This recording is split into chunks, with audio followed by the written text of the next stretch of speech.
നിങ്ങൾ സൗണ്ട് ഉണ്ടാക്കാൻ നിൽക്കണ്ട. അത് പിന്നെ ഞാൻ ഇവളുടെ കല്യാണം കഴിച്ചു. ഞാൻ നിങ്ങളെ കൊണ്ട് പറയണം പറഞ്ഞിട്ടിരുന്നാണ്. പെട്ടെന്ന് ഇവളുടെ വീട്ടില് വേറൊരു കല്യാണം നിശ്ചയിച്ചു. അപ്പൊ ഞാൻ ഇവളെ വിളിച്ചിറക്കി കൊണ്ടുവന്നു. ഉമ്മാന്റെ അടുത്ത് പറയണമെന്നാ വിചാരിച്ചു, പക്ഷെ പറ്റിയില്ല. ആരാണ് അവിടെ? എന്താണ് പ്രശ്നം? നിങ്ങളുടെ പേരക്കുട്ടിയെ ഇതാ ഒരു പെണ്ണിനെയും വിളിച്ചിട്ട് വന്നിരിക്കണു. അവൻ കല്യാണം കഴിച്ചത്രേ. പടച്ചോനെ. ഇനിയിപ്പോ പറഞ്ഞിട്ട് കാര്യമില്ലല്ലോ. എന്തായാലും നന്നായി. എനിക്ക് പെട്ടെന്ന് ഒരു പേരക്കുട്ടിനെ കാണാലോ. എന്തായാലും ഉള്ളി കയറ്. നീ എന്താ ഇങ്ങനെ അന്തംവിട്ട കുന്തം പോലെ നിൽക്കുന്നത്? അവനെ പിടിച്ച് ഉള്ളിക്ക് കയറ്റ്. എന്തായാലും അവൻ സ്നേഹിച്ച പെണ്ണിനെ തന്നെയല്ലേ അവൻ കൂട്ടിയിട്ട് വന്നിരിക്കുന്നത്. എന്തായാലും അവന് ഉള്ളിക്ക് കയറ്റ്. ഇനിയിപ്പോ പറഞ്ഞിട്ട് എന്താണ്? ഉമ്മ ഒന്നും മിണ്ടാണ്ടിരിക്കണ്ട ഇവിടെ, അല്ലെങ്കിൽ ഉള്ള പ്രശ്നങ്ങൾ പോരാണ്ടാണ്. ഉമ്മ അവൾ അങ്ങനെയൊക്കെ തന്നെ. അവൾക്ക് കുറച്ച് ദേഷ്യം ഉണ്ടാവും. നീ ഇങ്ങനെ എടുത്ത് ചാടി ചെയ്തതിന് പിന്നീട് മാറിക്കോളും. നീ എന്തായാലും അവളിനെ വിളിച്ച് ഉള്ളിക്ക് കയറ്റി. വാ കേറിക്കോ, നമ്മുടെ വീട് തന്നെ.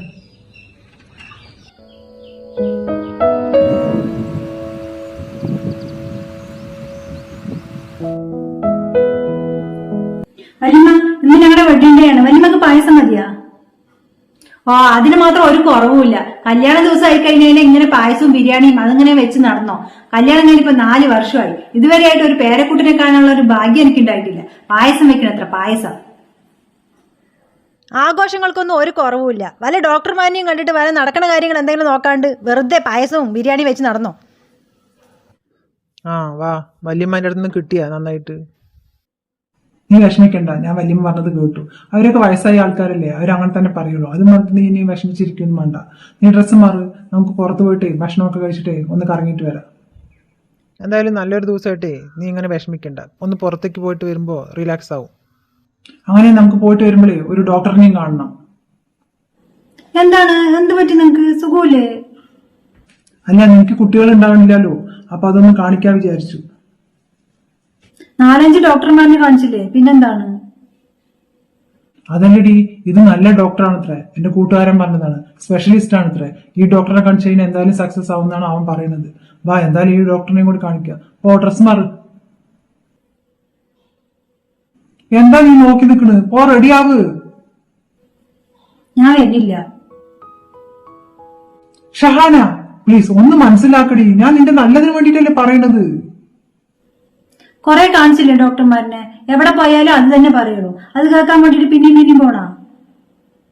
ശരി, ഇത് ലാസ്റ്റ്. ഇതും കൂടി ഒന്ന് നോക്കാം. ശരി, ഞാൻ വരാം. അങ്ങനെ നിങ്ങളൊന്ന് ചെക്കപ്പ് ചെയ്യ്. ഞാൻ എന്തിനാണ് ചെക്കപ്പ് ചെയ്യേണ്ട ആവശ്യം? പ്രശ്നം നിനക്കല്ലേ? ആര് പറഞ്ഞു എനിക്കാണ് പ്രശ്നം? അപ്പൊ പ്രശ്നം നിനക്കല്ല എനിക്കാണെന്നാണ് നീ പറഞ്ഞു വരുന്നത് അല്ലേ? അതെ, അങ്ങനെ തന്നെയല്ലേ എല്ലാ ഡോക്ടർമാരും പറഞ്ഞത്. നീ വെറുതെ ആവശ്യമില്ലാണ്ട് സംസാരിക്കാണ്. പ്രശ്നം എനിക്കാണെന്നാണോ നീ പറയുന്നത്? ഒന്ന് ചെക്ക് ചെയ്ത് നോക്കാലോ.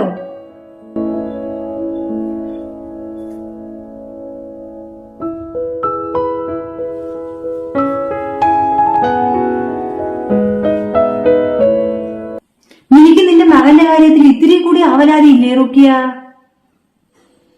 എന്താണ് പ്രശ്നം? എന്താണ് പ്രശ്നം എന്നാ? കല്യാണം കഴിഞ്ഞ് 4 വർഷം കഴിഞ്ഞില്ലേ? ഇതുവരെയായിട്ട് കുട്ടിയും മക്കളും ഉണ്ടായിട്ടില്ല. അതിന് ഞാനെന്ത് ചെയ്യാനാണമ്മ? എന്താണ് ചെയ്യാന്നാ? ഞാൻ കൊണ്ടുവന്ന ലേഹിയും മരുന്നൊക്കെ കൊടുത്ത നീ അവൾക്ക്? ഞാൻ ആ ജമാലിന്റെ കുടിയിരിക്കലിന് പോയിട്ട് അവന്റെ ഭാര്യന്റെ അടുത്ത് പറഞ്ഞിട്ട് വൈദ്യശാലയിൽ നിന്ന് വാങ്ങിയിട്ട് വന്നതാണ് ആ മരുന്ന്. അത് കൊടുത്തു കഴിഞ്ഞാൽ കുട്ടികൾ ഉണ്ടാവുന്ന അവള് പറയുന്നത്. നീ അത് കൊടുത്താ? അത് അവര് കഴിക്കണ്ട? നീ നോക്കിയാ? എനിക്കറിയില്ല കഴിക്കണ്ടോ ഇല്ലയോ എന്നുള്ളത്. ഞാൻ കൊടുത്തിട്ടുണ്ട്. എത്രയും പെട്ടെന്ന് ഇതിനൊരു തീരുമാനം ഉണ്ടാക്കണം. എനിക്കറിയാം എന്താ ചെയ്യേണ്ടത്. ഞാൻ നിന്റെ ഇക്കാക്കാനെ വിളിക്കട്ടെ.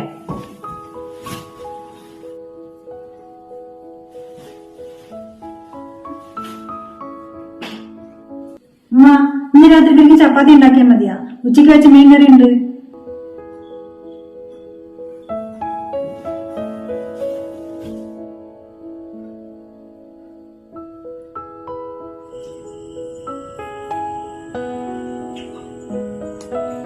എന്താ എത്ര നേരം? വിളിച്ചു വന്ന് ഫോൺ എടുത്തുകൂടെ നിങ്ങക്ക്? എന്തിനാ ഇങ്ങോട്ട് വരുന്നത്? നിന്റെ കുറവുകളൊക്കെ മറച്ചു വെച്ചിട്ട് നീ എന്നെ പറ്റിച്ച് കല്യാണം കഴിച്ചതല്ലേ? ആർക്കാണ് കുറവ്? ഞാൻ പോയ എല്ലാ ഹോസ്പിറ്റലിലും നിങ്ങളും കൂടെ വന്ന തന്നെയല്ലേ? നിങ്ങളും കേട്ട തന്നെയല്ലേ ഡോക്ടർമാർ പറഞ്ഞത്? അപ്പൊ പിന്നെ എനിക്കാണ് കുറവ്? പറയടി. ഷമീറേ, ഉമ്മ, ഇവിടെ എന്താ പറഞ്ഞതെന്ന് കേട്ടമ്മ.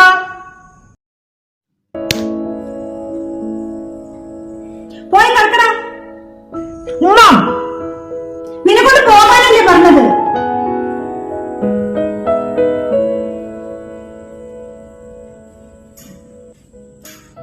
ഇപ്പൊ സമാധാനമായില്ല ഉമ്മാക്ക്. ഞങ്ങൾ രണ്ടുപേരും സമാധാനത്തിൽ ജീവിക്കുന്നത് നിങ്ങൾക്ക് അല്ലെങ്കിൽ ഇഷ്ടമല്ലല്ലോ.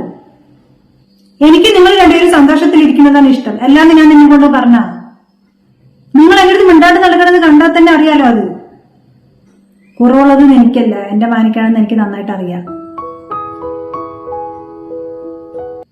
അങ്ങനെയുള്ളപ്പോ ഞാൻ എന്തിനാ നിന്നെപ്പറ്റി ഇല്ലാത്തത് പറയേണ്ട ആവശ്യം? ഇതൊക്കെ അറിഞ്ഞിട്ടാണ് നിങ്ങൾ ഇത്രയും കാലം ഒന്നും മിണ്ടാണ്ട് നടന്നത്. ഇവിടെ വലിയ എന്നെ എന്തൊക്കെ കുത്തുവാക്കുകൾ പറഞ്ഞിട്ടുണ്ട്, അതൊക്കെ കേട്ടിട്ട് നിങ്ങൾ മിണ്ടാണ്ടിരുന്നില്ലേ? നിങ്ങൾ എന്റെ അടുത്ത് സംസാരിച്ചിട്ടില്ലെങ്കിൽ ഞാൻ എന്റെ സ്വന്തം ഉമ്മാനെ പോലെ തന്നെയാണ് നിങ്ങൾ ഇതുവരെയും കണ്ടിട്ടുള്ളൂ. എത്ര പേര് എന്റെ മുഖത്ത് നോക്കിയിട്ട് ഓരോ കുത്തുവാക്കുകൾ പറഞ്ഞിരിക്കുന്നത്, അതൊക്കെ കേട്ടിട്ടും നിങ്ങൾ എനിക്ക് വേണ്ടിയിട്ട് ഇതുവരെ ആയിട്ടും ഒരു വാക്ക് പോലും സംസാരിച്ചിട്ടില്ലല്ലോ എന്ന് ഞാൻ ഒരുപാട് വട്ടം ചിന്തിച്ചിട്ടുണ്ട്.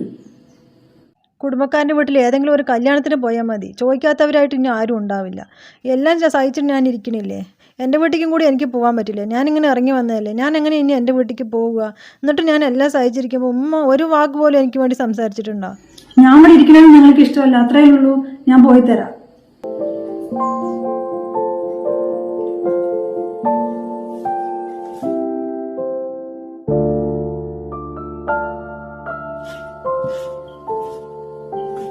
ആയിക്കാക്ക വാ ഇരിക്കി. ഉമ്മ എവിടെ? എന്നെ കൊണ്ട് വരാൻ പറഞ്ഞതാണ് ഉമ്മ. അമ്മയുടെ അടുത്ത വീട്ടിലേക്ക് പോയിരിക്കണേ, ഇപ്പൊ വരും. അല്ല, എന്തിനാണ് ഉമ്മ വരാൻ പറഞ്ഞത്? അതെ, ഇതിൽ 2-3 പെൺകുട്ടികളുടെ ഫോട്ടോ ഉണ്ട്. ഇതിൽ ഏതാണ് ഇഷ്ടമായത് വെച്ച് അത് മാത്രം പറഞ്ഞാൽ മതി. നമുക്ക് പോയിട്ട് സംസാരിക്കാം. ഷെമീന്റെ അടുത്ത് ഞാൻ സംസാരിച്ചോളാം, നീ ഒന്നുകൊണ്ടും പേടിക്കണ്ട. ആ ഫോട്ടോത്തിൽ 2 ഫസ്റ്റത്തെ ജോലിക്കാരി കുട്ടികളാണ്, പിന്നെ നല്ല തറവാട്ടുകാരും. ഇതെന്തുകൊണ്ടും നമുക്ക് നന്നായി ചേരും. ഞാൻ പറഞ്ഞിട്ടുണ്ട് 2ാം കല്യാണം എന്നൊക്കെ പറഞ്ഞിട്ടുണ്ട്. ഷമീറിനെ നമുക്ക് കെട്ടിക്കാം, അവൻ സമ്മതിക്കുകയും ചെയ്യും. ഞാൻ പറഞ്ഞ് സമ്മതിപ്പിക്കാം, മനസ്സിലാകണ്ട? അല്ലാണ്ട് ഇങ്ങനെ ജീവിച്ചാൽ മതി ഇനിയുള്ള കാലം? എല്ലാവർക്കും സന്തോഷം വേണ്ടേ? ഇവിടെയുള്ള നിന്റെ മരുമകളെ ഒഴിവാക്കിയിട്ടേ നമുക്ക് ഷമീറിന് നല്ലൊരു പെണ്ണിനെ തന്നെ കെട്ടിക്കൊടുക്കാം. മരുമകളെ എനിക്കും ഇഷ്ടമല്ല എന്നൊക്കെ ഉമ്മ എന്റെ അടുത്ത് പറഞ്ഞു. ശരി കാക്ക, ഇനിയിപ്പോ കല്യാണം കഴിക്കാൻ പോണ പെണ്ണിനും അതേ കുഴപ്പമുണ്ടെങ്കിലോ? എന്താ നീ പറയണത്? നീ അതിനെ പറ്റിയിട്ടൊന്നും ബേജാറാവണ്ട. ഞാൻ നന്നായി അന്വേഷിച്ച് ആലോചിച്ചിട്ട് തന്നെ ഷമീർക്ക് കല്യാണം കഴിച്ചു കൊടുക്കുള്ളൂ. അല്ല കാക്ക, ഇക്കാക്കാന്റെ മാനിക്കാണ് ആ കുറവ് എങ്കിൽ ഇക്കാക്ക എന്ത് ചെയ്യും? നീ എന്താണ് പറയുന്നത്? എന്റെ മാനിക്കായി എന്താണ് പ്രശ്നം? എന്നെ എന്റെ മാനിക്ക് കുറവുണ്ട്. ഇക്കാക്ക എത്ര പെണ്ണുമൊഴി കെട്ടിക്കൊടുത്താലും കുട്ടികൾ ഉണ്ടാകുന്നത് ബുദ്ധിമുട്ട് തന്നെയാണ്. കുറവുള്ളത് എന്റെ മാനിക്ക് തന്നെയാണ്. അത് നിനക്ക് എങ്ങനെ അറിയാം? ഇതേ പ്രശ്നം അവന്റെ വാപ്പാക്കും ഉണ്ടായിരുന്നു. കല്യാണം കഴിഞ്ഞ് 7 വർഷം കഴിഞ്ഞിട്ടല്ലേ എനിക്ക് മകനുണ്ടായത്. അന്ന് ഞാൻ നിങ്ങളുടെ കുടുംബത്തിൽ വന്ന് അനുഭവിച്ചതേ ചെറുതൊന്നുമല്ല. എനിക്കറിയാം ആ വേദന എന്താണെന്ന്. അതേ വേദനയാണ് ഇപ്പോൾ എൻ്റെ മരുമകൾ ഇവിടെ അനുഭവിച്ചുകൊണ്ടിരിക്കുന്നത്, ഒരാളും കൂടി സപ്പോർട്ട് ചെയ്യാണ്ട്. എന്നിട്ടും ഇതുവരെയായിട്ട് ആരുടെടുത്തെങ്കിലും അവൾ പറഞ്ഞിട്ടുണ്ടോ അവൾക്കല്ല കുറവ് അവളുടെ കെട്ടിയാനിക്കാണെന്ന്? ഞങ്ങളുടെ അടുത്തും കൂടി പറഞ്ഞിട്ടില്ല അവൾ. അതാണ് അവൾ. ഇവിടുത്തെ ഉമ്മ ഇന്ന് അവളിനെ പറയണു. മുമ്പ് എന്നെ എന്തൊക്കെ പറഞ്ഞിട്ടുണ്ട്? അന്ന് ആരെങ്കിലും എനിക്ക് സപ്പോർട്ട് ചെയ്തിട്ടുണ്ടോ? അന്നും ഇതുപോലെ നിങ്ങൾ മൂപ്പരിനെ കെട്ടിക്കാൻ വേണ്ടിയിട്ട് കുറേ ഫോട്ടോ കൊണ്ട് നടന്നല്ലോ. എന്നിട്ടോ? ഒരു കാര്യം മാത്രം മനസ്സിലായില്ല, ഇക്കാക്കൊക്കെ എന്താണ് എന്റെ കുടുംബത്തിൽ ഇത്രമാത്രം സ്നേഹം? ഉമ്മ പറഞ്ഞതെന്ന് പറഞ്ഞിട്ട് കുറേ ഫോട്ടോ ആയിട്ട് ഇറങ്ങിയിരിക്കുന്നു. അവൾക്ക് കുട്ടികൾ ഉണ്ടാകുമ്പോൾ ഉണ്ടാവട്ടെ, എല്ലാന്ന് വെച്ചിട്ടുണ്ടെങ്കിൽ അതാണ് അവളുടെ വിധി എന്ന് പറഞ്ഞിട്ട് ഇരിക്കുക. കുഴപ്പമൊന്നുമില്ലേ ഞങ്ങൾക്കില്ലാത്ത പ്രശ്നം ഇക്കാക്കൊക്കെ എന്താണ്? ഞാനൊരു കാര്യം പറയാം, ഇപ്പൊ ഇവിടെയുള്ള എന്റെ മരുമകളുണ്ടല്ലോ, അവളെനിക്ക് തങ്കമാണ്, തങ്കം. എനിക്ക് അവളെ ഇഷ്ടമൊന്നുമില്ല. കാരണം എന്താണെന്നറിയോ? എന്റെ മകൻ എന്റെ അടുത്ത് ഒരു വാക്കും കൂടി പറയാണ്ട് അവൾ ഇങ്ങോട്ട് കൂട്ടിയിട്ട് വന്നു, അതുകൊണ്ട് മാത്രം. അതും പറഞ്ഞിട്ട് അവൾ ഈ വീട്ടിൽ നിന്ന് പോകണമെന്ന് ഞാൻ ഒരിക്കലും ആഗ്രഹിച്ചിട്ടില്ല. അവൾക്കും അറിയാം അവനിക്കാണ് കുറവെന്ന്. എന്നാലും അവൾ ആരുടെ അടുത്ത് ഒരു വാക്ക് പോലും പറഞ്ഞിട്ടില്ല. എന്തുകൊണ്ടാണെന്നറിയോ? അവളുടെ ഭർത്താവിനെ ആരും മോശമായിട്ട് വിചാരിക്കണ്ടെന്ന് പറഞ്ഞിട്ട്. എന്റെ മരുമകളെ കുറിച്ചിട്ട് ഇനി ആരും ഒന്നും പറയണ്ട. എനിക്കറിയാം എന്റെ കുടുംബത്തിലെ പ്രശ്നങ്ങൾ നോക്കാൻ വേണ്ടിയിട്ട്. ഇക്കാക്ക പോയിക്കോ. ഉമ്മ വന്നാൽ ഞാൻ പറഞ്ഞോളാം. നീ ഒരിക്കലും നേരാവാൻ പോണില്ല, ഞാൻ പോണു.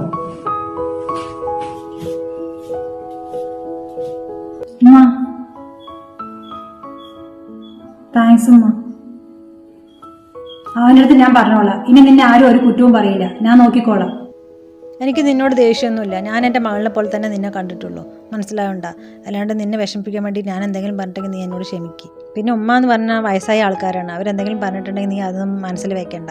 ഉമ്മാനെ കൊണ്ട് ഞാൻ പറയാം, ഇനി ഒന്നും പറയാൻ നിൽക്കണ്ടെന്ന്. സമാധാനത്തിലിരിക്കും.